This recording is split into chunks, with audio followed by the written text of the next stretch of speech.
안녕하십니까. 3월 10일 화요일 마가복음 12장 1절에서 17절 말씀입니다.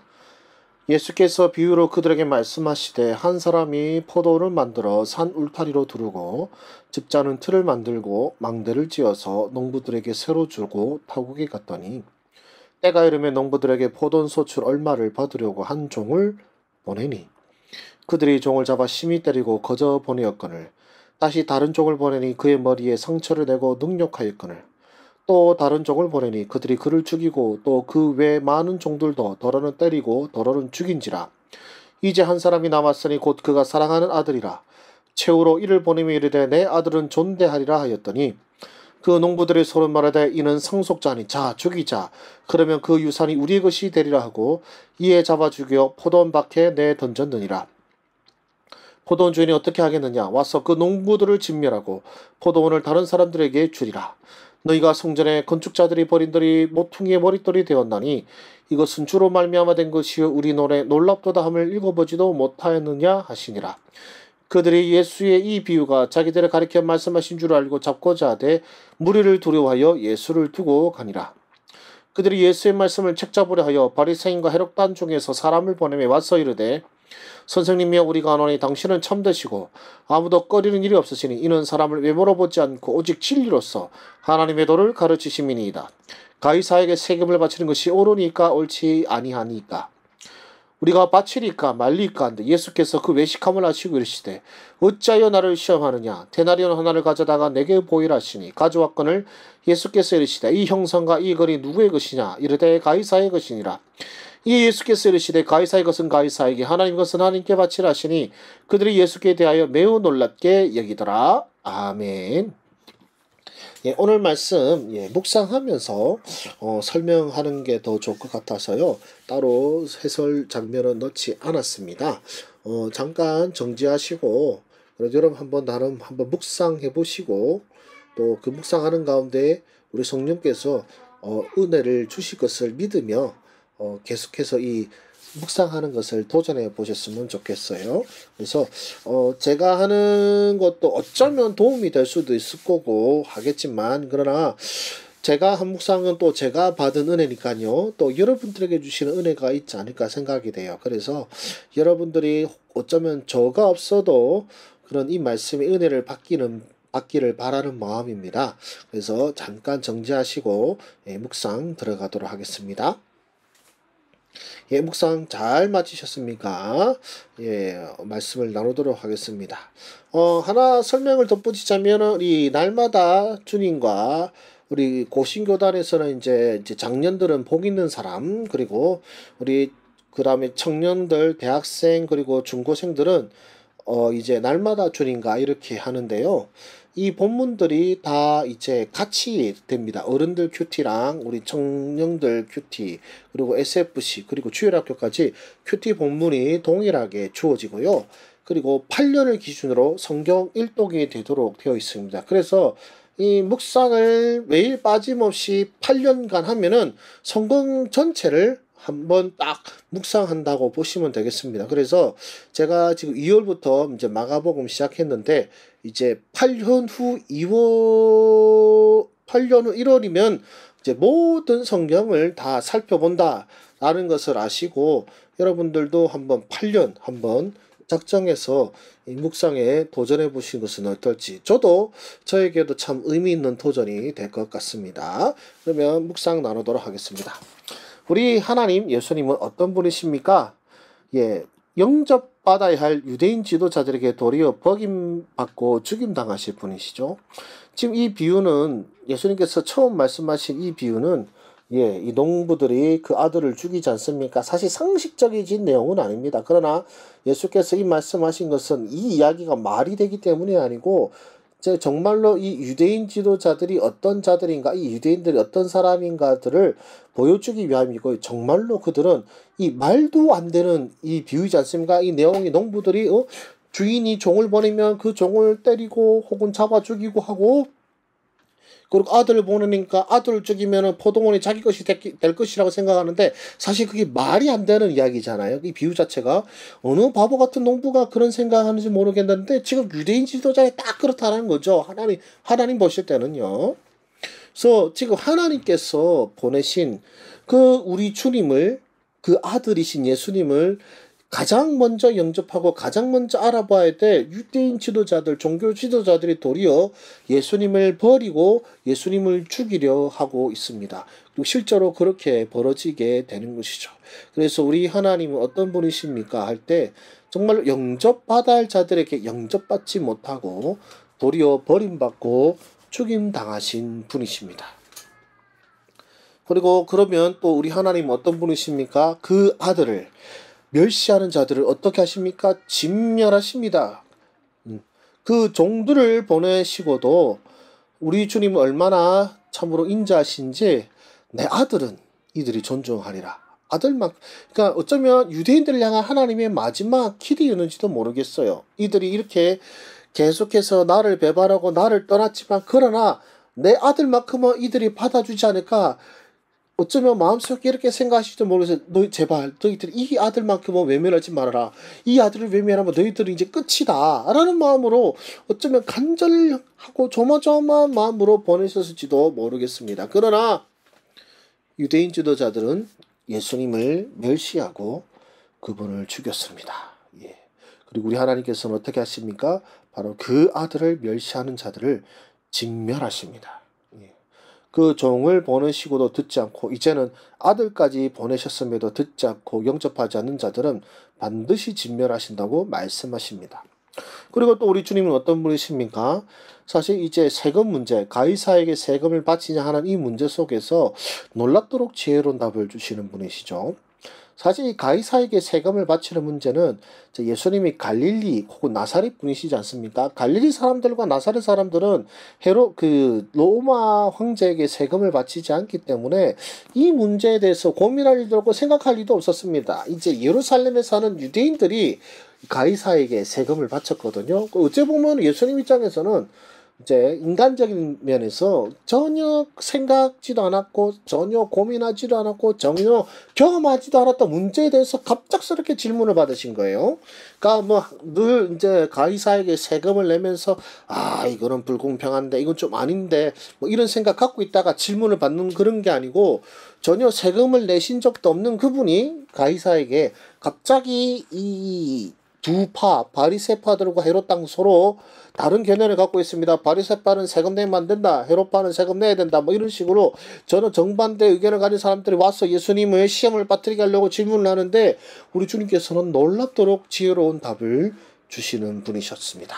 예, 그것이 우리 하나님, 우리 주님이십니다. 그렇다면 나에게 무엇을 말씀하시는가 할 때 저는 이렇게 했습니다. 하나님의 아들을 멸시하는 자들이 당장 이기는 것처럼 보이고 당장 이득을 취하는 것처럼 보여도 그들을 기다린 것은 멸망이다라는 것이죠. 자, 이 농부들, 비유에서 나오는 이 농부들은 바로 유대인 지도자들이고 유대인 지도자 입장에서는 예수님을 십자가 못 박아 죽으실 때 자기들이 이겼다고 생각했을 것입니다. 이제 근심 걱정 덜었다고 생각했을 것입니다. 그러나 그들은 결코 승리하지 못하였습니다. 세상살이도 마찬가지고 아마 여러분이 살아가는 세상도 동일할 것입니다. 하나님의 아들을 두려워하는 자들이 득세하는 세상이 아니라 하나님의 아들을 멸시하고 하나님을 멸시하는 사람들이 하나님의 종들을 무시하는 세상이죠. 하나님의 종들을 무시하고 멸시하고 때리고 모욕할 뿐만 아니라 하나님의 아들도 조롱하는 자들이 이 세상 사람들입니다. 그러나 여러분, 그들이 당장 이기는 것처럼 보이죠. 종을 때리고 종을 죽일 수 있고 하다못해 우리 아들이신 예수님도 죽이지 않았습니까? 그러나 그들이 당장 이득을 취하는 것처럼 보여도 그들을 기다린 것은 멸망임을 우리 하나님께서는 말씀하고 계시고 또한 우리에게도 동일하게 말씀하고 계십니다. 그리고 감사한 것은 또 뭐냐? 우리 주님은 포도원을 맡길 새로운 농부를 찾으신다는 것이죠.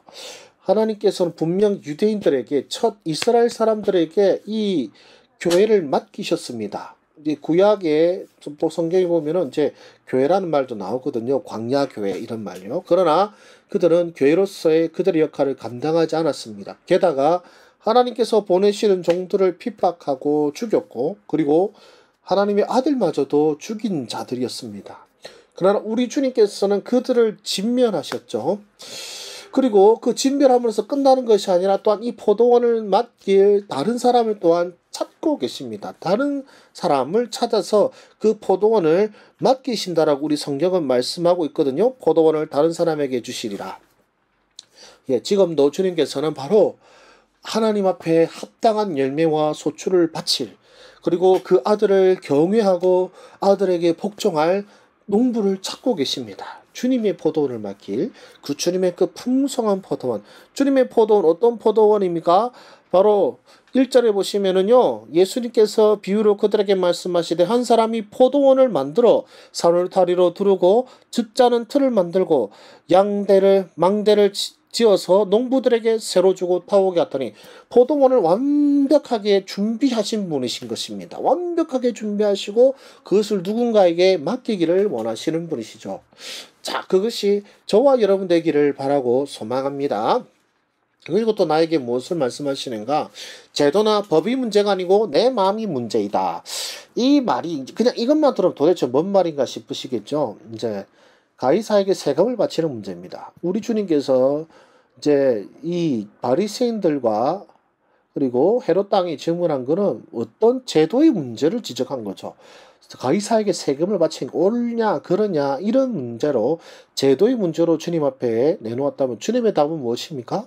네가 이것이 가이사의 것이라고 생각하는 것은 가이사에게, 하나님의 것이라고 생각하는 것은 하나님께 바쳐라 라는 것이죠. 즉 제도나 법이 문제가 아니고 내 마음이 문제인 것입니다. 그러니까 내 마음이 또한 세상 살아계신 하나님께 나의 삶을 드리고 바치고자 하는 마음이 있는가?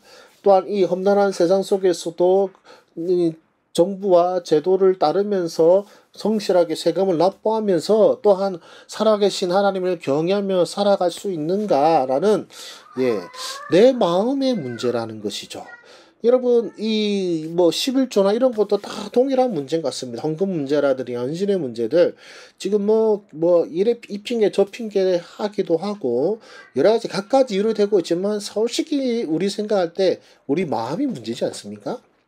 내 마음이 사실 헌신하기 싫은 거 아닙니까? 내 마음이 사실 내 삶을 드리기가 싫은 것이 아닙니까? 제도가 문제가 아니고 어떤 사람이 문제가 아니고 교회가 문제가 아니고 사실은 내 마음의 문제가 아닐까요? 누구 때문에 못하겠고 누구 때문에 하겠고가 아니라 사실은 내 마음의 문제가 가장 큰 문제인 것 같습니다. 저와 여러분들이 정말로 살아계신 하나님의 말씀과 성령으로 감동을 받아서 기꺼이 내 삶을 내어드릴 수 있는 그런 사람 되기를 바라고요.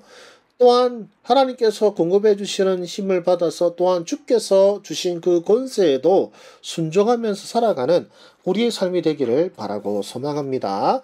그렇다면 마지막으로 이제 나는 어떻게 살아야 되겠습니까? 다수가 생각하고 동의하는 것을 따르는 것이 아니라 고난과 핍박이 있어도 하나님의 말씀을 따르자라고 했습니다. 자, 오늘 예수님의 비유에서도 농부가 한 사람이 아닙니다. 농부들입니다. 농부들요. 농부들이, 그러니까 이 다수가 그들이 합의하고 생각합니다. 하나님께서 보내신 종을 멸시하자, 죽이자, 때리자, 하나님께서 보내신 아들을 죽이면 이 포도원이 우리 것이 되리라. 다수가 생각하고 다수가 동의합니다. 그러나 다수가 생각하고 다수가 동의한다고 해서 옳은 것은 아니죠.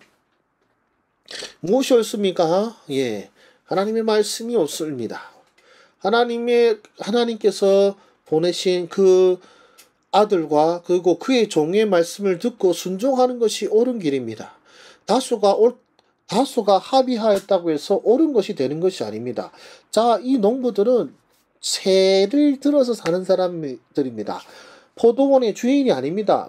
그 포도원 주인이 농부들에게서 불합리하게 빼앗아서 그들의 재산을 빼앗아서 재산을 갈취하는 것이 아니라, 포도원 주인은 진짜 따로 있고 그 주인이 농부들에게 세를 줬으면 세를 내는 것이 맞는 거죠.